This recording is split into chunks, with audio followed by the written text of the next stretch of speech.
This is Ashton Marcus, and I'm on location at Rogue Machine Theater for their presentation of Daytona. Hi, my name is Ashton Marcus. I'm with KUCI, 88.9 FM in Irvine, and I'm here with... Oh, Richard Fancy. I've done a lot of theater. I started in regional theater. I've done Broadway. I've done off-Broadway, but I've been living out here for 30 years now, and I've done a lot of television and a lot of movies, and this kind of theater, which that's the most important thing for me that I do, because I don't get an opportunity like this in television and in movies. And, a part like this in a play like this is so rewarding. And just listening, feeling the audience tonight on tenterhooks, it was great. I loved you in Seinfeld. I loved Yes.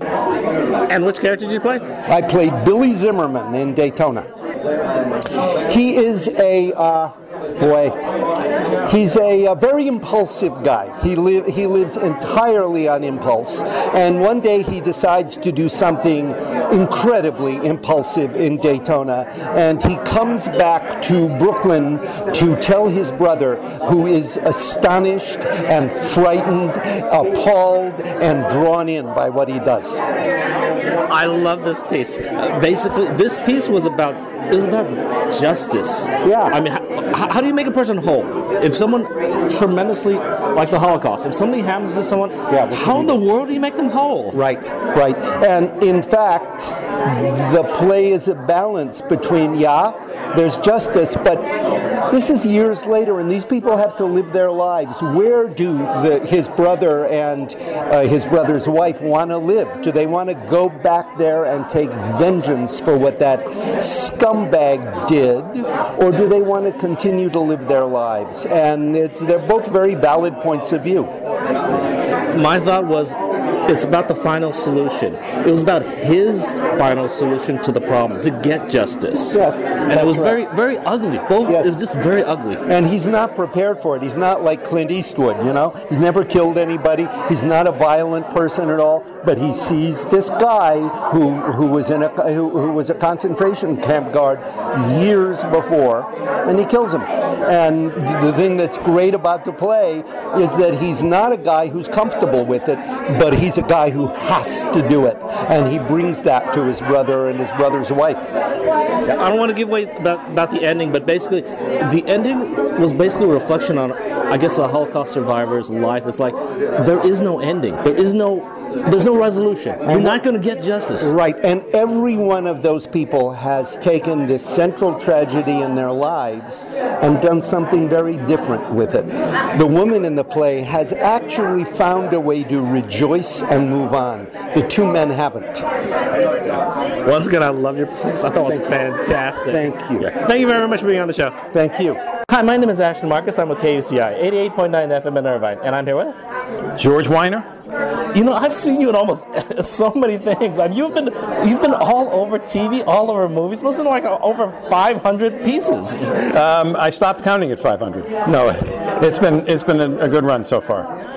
Okay, and could I get some kind of brief introduction from you? Well, I'm a Boston native, which means I'm still a Boston guy, because it doesn't matter how long you leave Boston, you're always part of that city. But my wife and I and our sons we've been out here for a long, since 1969, and my sons I now have a grandson, so we're into the next generation. But I came out here to work mostly in TV and film. I've done a lot of theater back east, and it's been a good decision on my part, I think, to come here. I've enjoyed it all, especially still doing theater.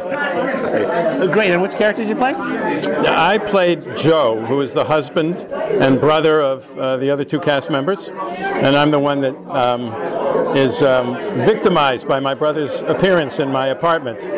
And that's all I can tell anybody. Otherwise, they'll have to come see it if they want to know what the rest of the plot is all about. Joe is somebody who has had to, because of his life experience, he's an Auschwitz survivor, concentration camp survivor, I should correct to say. And having gone through that and some other personal dilemmas, he's kind of, he sits on his emotions. He's very controlled. And that's how he has gotten through his life. but the presence of his brother, unexpectedly, after a long hiatus, has shaken him up. So he's finding it hard to maintain that control, and I think that's what his character is experiencing. This makes it fun to play. You know, to be under control is interesting. To not be able to control it is even more interesting. If my viewers decide to come out and see this piece, what should they expect to see? Well, a play that has a lot of intrigue. I think the plot is one that audiences are going to be on the edge of their chair about. There's plot developments early on that really grab you. And then there's this brother and family situation, something we're all familiar with. The difficulty of those situations sometimes, and dealing with problems, and how they manage to do it, successfully or otherwise. So I think, and there's humor in it, there's a lot of fun in it, but it's a very serious play with a very serious text to it that I think audiences are going to appreciate it. It's deeply moving in many ways.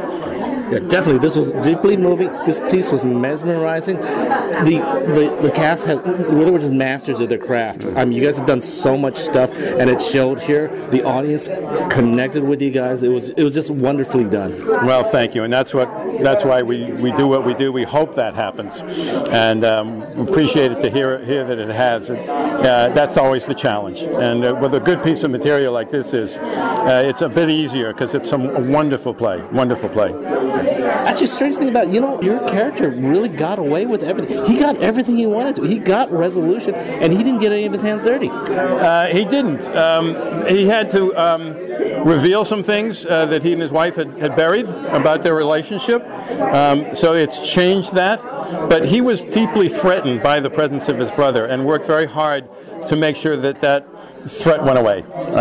He'd survived a lot of things, and was he going to survive his brother coming back? That's what the play's about, and he did everything he could to make that happen. My character, the brother, your brother, he actually rejected his life, pushed everything away. But at the end, it turns out your character pushed everything away. You're the one who said, "I don't want this. That wasn't my life. I'm a different person." I am a different person, but I'm not lying about who I was. And I think that's the difference between the two brothers. He created another persona, another name, another life for himself.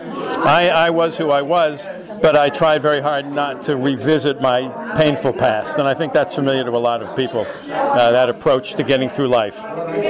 Once again, I really loved the performance. I loved your performance in here. Thank you very much for being on the show. Well, thank you for having me. I appreciate it. Hi, my name is Ashton Marcus. I'm with KUCI, 88.9 FM in Irvine, and I'm here with...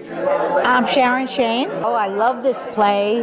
This has been a dream experience for me, working with Richard Fancy, whom I've worked with many times before, and Lena DeSantos also, and our new addition, George Wyner, who's just a dream. It's been a magical experience. It really has. I would say the most magical of everything I've ever done. Really.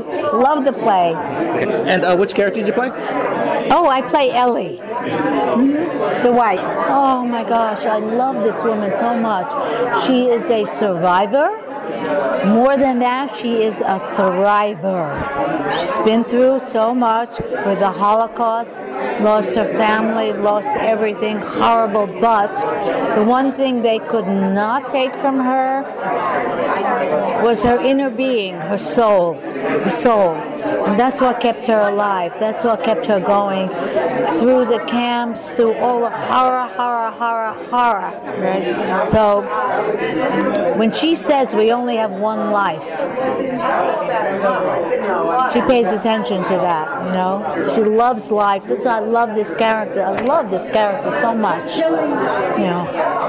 I thought this piece was about the final solution. It was about one man's final solution to become whole, to have justice.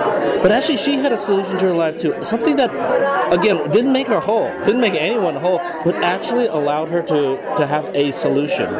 Yes, I think that's right. Yeah, she comes to terms with it because when he left and she suffered for those few years, it was like having all the trauma of the Holocaust come back all over again. And now he comes back, even though it's 30 years later, brings it all back again. But she is a thriver, as I said, and she will not let it get to her. She has survived. She loves life. She's grateful for every single second. When she wakes up in the morning, she's grateful to be here. And she has, maybe I'd say, a responsibility to all the poor people that perished in the Holocaust, to live a good life, to go on, to honor all those people that died. That's why she's so upset with him, because he denied his heritage, he took off his identification from the camps, So it's almost like he betrayed all of those people in a way. And I had to go on. I had to go on and live with him just like I had to go on after the concentration camps. That, again, like I said before, I think it's about the final solution. The Nazis kind of germinated this terrible, think about it as a terrible weed or something like that, in which caused horrible things. But a little seed fell into this guy, and this guy responded when it came back to him. And that violence, it was like, almost like, it's like evil. You couldn't kill the evil. You tried to kill him, the Nazis are gone, you never have to worry about it again, but it came back, and we just can't kill it. It's like the violence of man. It's this primal, murderous instinct we have. What are your thoughts on that? Well, I think it's also about justice, I think it's a lot about justice. He should have been brought to trial. But this man, my lover, my ex-lover, he couldn't help himself. When I say it brings a small and bitter glow to my heart, I think that I really, really, really mean that. That, like when I say to him, who are you, the angel of death? I think I'm referring to Joseph Mengele, who, as we all know, was horror, and he got away. He got away. He escaped. First he escaped to, I think, Switzerland and Italy and all over Europe, and then South America. They never caught him. He died swimming, but they should have caught him. So, in some way, this guy was brought to justice in some way. It may not have been the good way, the right way, but he was. And we have a responsibility, all of us, not to forget. Not to forget. When they say never again, because it's happening all over now. Not just with Jews, but with Mexicans. I mean, all of this, what's going on with DACA, how horrible, and with the Muslim community, it's terrible. So we can't do that. We can't, America is about freedom, not about persecution. It's, Yeah. I just wish never again that evil seed would just go away somehow, but it looks like we just can't get rid of that. It's coming back in North Korea. It's coming back in the Middle East. We just never again, but it's just, I'm not sure. I mean, it just may never resolve itself. But I love the performance. I loved you in the performance also. Oh, thank you. Thank you so much. Thank you once again for being on the show. Sure. Bye. Daytona will be playing at Rogue Machine Theater from September 9th through October 30th. For more information, go to www.roguemachinetheater.net.